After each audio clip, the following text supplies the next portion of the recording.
Hi there, welcome back. Very glad to have you. The Center for Disease Control and Prevention issued its first travel warning to avoid an American neighborhood.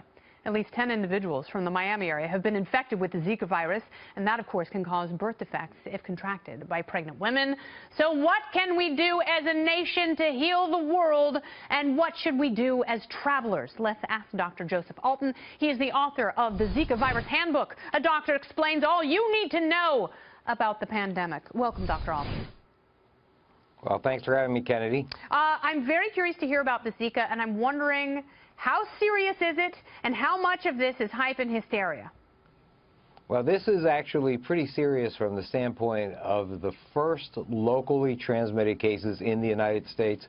This is a big problem because it means that we have the ability now, or the tendency now, to have clusters of all sorts of Zika cases in a lot of warm weather states, and I believe that you're going to see a number of these. The CDC also says so.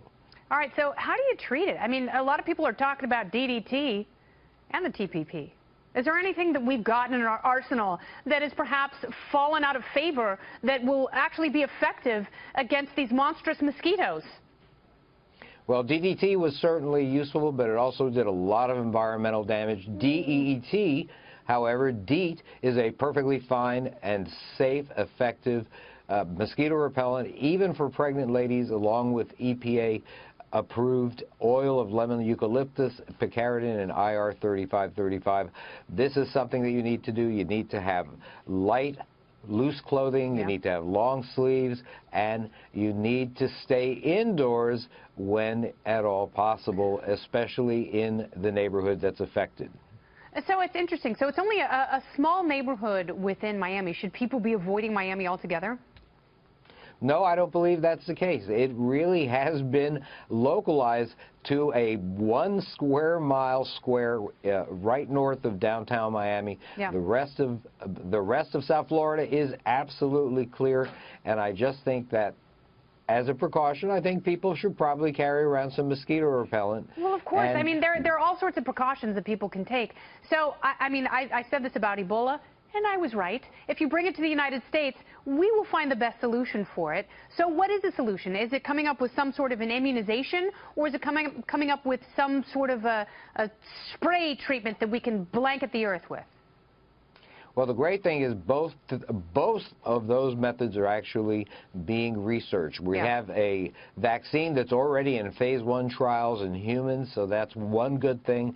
And also we have a number of effective ways to deal with the types of mosquitoes that are causing the Zika virus. And we are now putting money, at least the states are, putting funding into dealing with this issue.